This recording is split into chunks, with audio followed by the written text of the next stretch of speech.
Attention mga SSS pensioners, SSS pension loan. Kailangan ba bang kumuha ng payment reference number or PRN? Yan ang ating lilinawin sa episode na ito. Hello mga ka-vlogs! Welcome sa aking YouTube channel at welcome din po sa ating official Facebook page.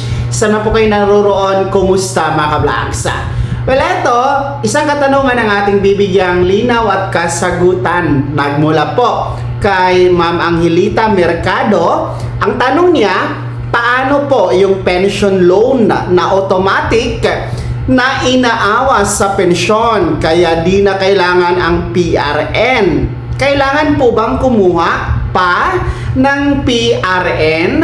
Well, maraming salamat po sa pagtatanong, Ma'am Angelita Mercado. Well, yung atin pong pension loan program, no? Kasi ang pension loan natin, dati, ang mga po pwede lamang mag-avail dito ay tanging mga retiree and disability pensioners.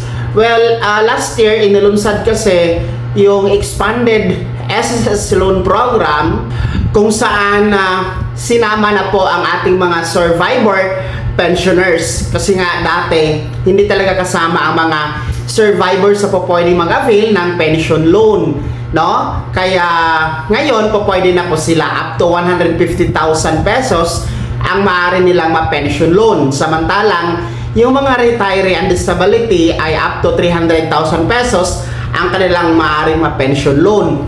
Yung pagbabayad kasi ng pension loan, mga ka-vlogs, ay hindi na kailangang bayaran mismo ng pensionado na siya yung pupunta sa SSS para magbayad o di kaya naman po doon sa mga payment accredited partners. Kasi nga, ang pension loan na pagbabayad ay automatic po itong dinididak, automatic itong binabawas sa monthly regular pension ng mga pensionado. So halimbawa, meron kayong pension na monthly na 5,000 pesos.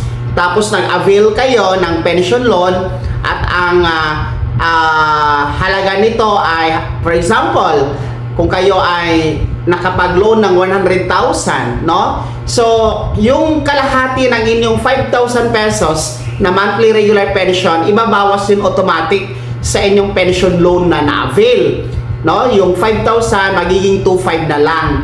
Iiwan sa inyo yung kalahati ng inyong pensyon para may magagamit kayo. Hindi naman yan lahat kukunin ni SSS. Yun yung kagandahan lang sa pension loan ni SSS dahil yung kalahati lang ang ibawas. Iiwan sa inyo yung kalahati. Hindi ka tulad sa mga lending, mga 5-6 na kinukuha yung ATM card nyo bilang collateral, tapos yung iba inuubos yung inyong pensyon, no? Meron mang sukli, meron mang iiwan, pero konting-konti na lang, hindi sasapat sa inyong pangangailangan. So ganun po yun, no? Ang pension loan natin, naiiba po siya sa other SSS loan benefits gaya ng salary loan, calamity loan, educational loan, no?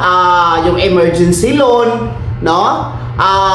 Iba siya sa pension loan, mga ka-vlogs. Well, dahil nga automatic itong ibabawas, no, ang pension loan doon sa pension monthly crediting, well, hindi niya na kailangan mag-generate ng PRN, no? Ma'am Angelita Mercado, hindi na po kailangan mag-generate ng payment reference number or PRN dahil nga automatic naman itong ibabawas sa inyong monthly regular pension. So no need na po ang pag-generate ng PRN.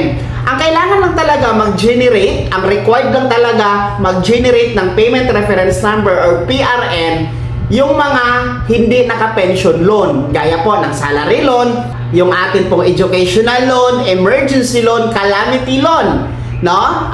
Yun yung mga kailangan mag-generate ng payment reference number or PRN. Pero uulitin natin, kayong mga naka-pension loan, hindi na kailangang mag-generate ng PRN dahil automatic itong ibabawas sa inyong monthly regular pension crediting.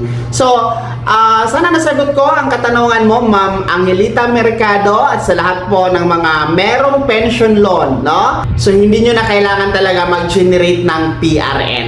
Kaya ha, mga ka-vlogs, sino sa nyo dito yung mga pensionadong naka-avail ng pension loan program? No? Kumusta po ba? Kayo ba ay satisfied?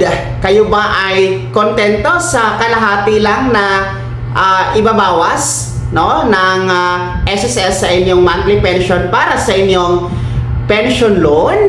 Ibahagi niyo po sa comment section na nasa baba. Maraming salamat sa pagtutok. God bless. Mag-ingat mga ka-vlogs.